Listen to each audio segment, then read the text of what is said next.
Hello everyone, welcome back to Old Dad's Modeling Mess. And in today's video, I bring you the winner of the third You Pick My Next Build series, stolen from Andy, of course. Thank you, sir. As you can see, the PZ4 from Tristar is the winner. It won by 6 votes, so it was still very close. The poor Sherman didn't stand a chance. It was between the Panther and the PZ4, and the PZ4 won. As you can see, something doesn't look right, does it?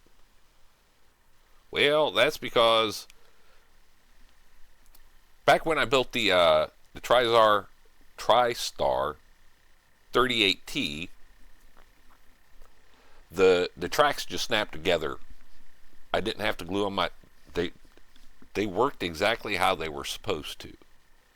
It's the first set of tracks I've ever had like that.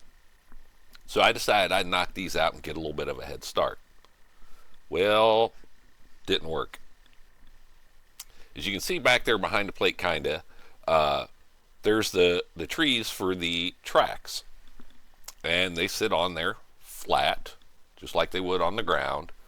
The tracks are full of flash, except they're in a weird, awkward spot. Right where the track links go together, where they snap together at. One side's got the little nubs or pins on it that goes into the other side that has the little indentations.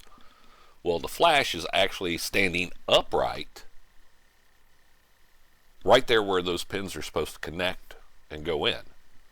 I didn't notice that in my what's in the box, because honestly I was still high off the hog with the 38T track, so I absolutely expected them to go together like that. I tried forcing them together, that didn't work. I tried gluing them with Tamiya extra thin, hoping that it would soften it up enough that they'd snap together. Nope. So I had to go get some 3D printable ones. I hopped on Colts, where I had downloaded a lot of my 3D printed stuff at, and I got these. There is a difference, and the difference is where the teeth go on the drive sprocket. The ones in the kit are Type 1 track links early, and the ones that I printed are Type 2. They're the same width, like I said, but the holes for the teeth are just a little bit farther apart. Not much, but I did have to widen, or I put a little spacer in between the two drive sprocket halves. Maybe it added like a millimeter in between them, but they fit, they work great. When I did these, I think I paid $5 for these, okay? And it came with just the track link, the file for it, and then another file for one that's already pre-supported, and then in the plate you see that little square thing off to the right hand side. There's 300 little pins in there that fits in these holes. And I didn't realize that you had to put one pin on each side. So if I had known that, I wouldn't have printed the pins. Because I'm going to use wire, I'm just going to push it all the way through. Excuse me. We're getting cooler weather now, so I've got a little bit of a cold, so I'm sorry if I cough or something. But anyway, I printed these at a 0.2 layer height, which gives it more detail, but it adds to the print time. And to print 120 of these and the 300 pins took me like 45 minutes.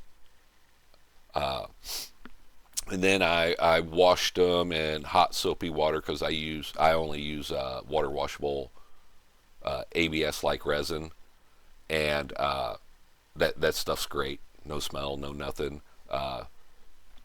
It's the best resin out there, in my opinion. But I don't know if some of you guys have 3D printers and stuff like that. Notice they're really flexible, aren't they? Well, that's because I didn't cure them. And when I do my 3D printed tracks, I never cure them until after I get them together. Because for me, it works out best that way there. If there's some residue or some resin left in the little holes, I can just push it out with the pen. It's not, I do not want, for me, if you cure it, it's going to be like messing with Frugal tracks where you got to drill everything out. And I'm not doing that. So, yeah, I'm talking to you, Frugal. Anyway, these here are actually computer scans of the actual part. It's not like somebody took one of those little scanner things and did it of the track link from the model kit. This is an actual scan of the real tank track. So, you know, for $5, I think it was worth it. I will show you what I was talking about here in a little bit, about the flash and stuff, but I couldn't, I could not get it to work. As you see, there is part of the track link put together back there in the back. And that pile of track links that you see there, that's just one side.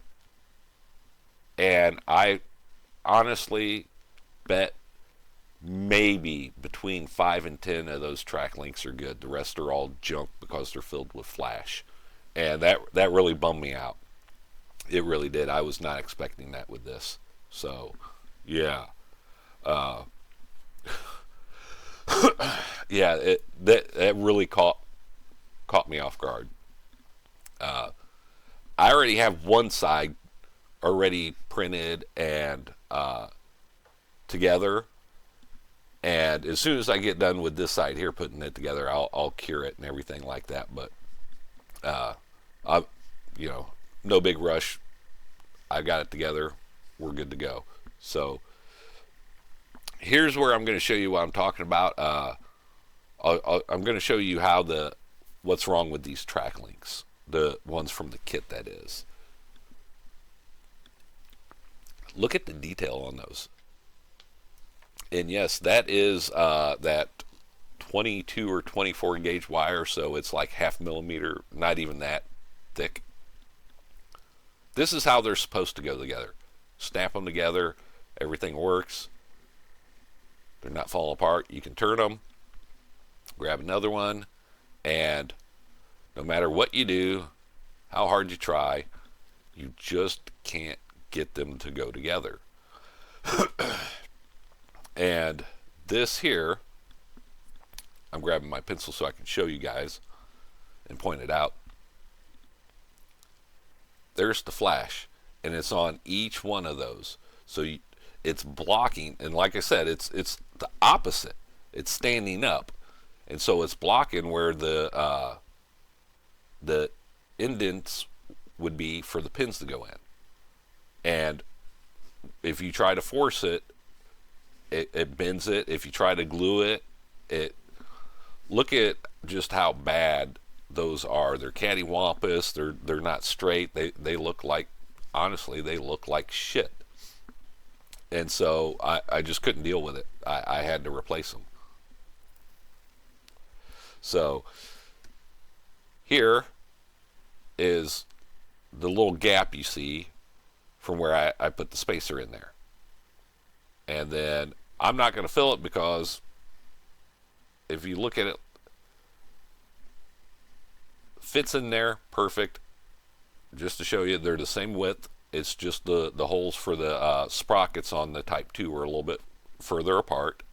But you can't see that gap. So I'm not going to, I'm lazy. I'm not going to, I'm not going to fill it because you're never going to see it. So, yeah, there's that. The winner. Yeah, it's great, right? Well, anyway, as always, guys, Thank you for watching my videos. And if you like this sort of stuff, please don't be afraid. Drop a like and a comment down below. If you're not already, please consider subscribing. It's free, except for the notification when I post new videos. But it helps the channel grow. It gives me an excuse to go buy more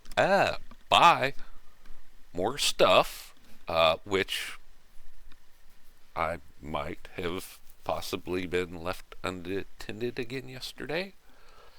So, yeah, there's that. Also, we do have a Discord. Come in, hang out, BS, post pictures of your builds.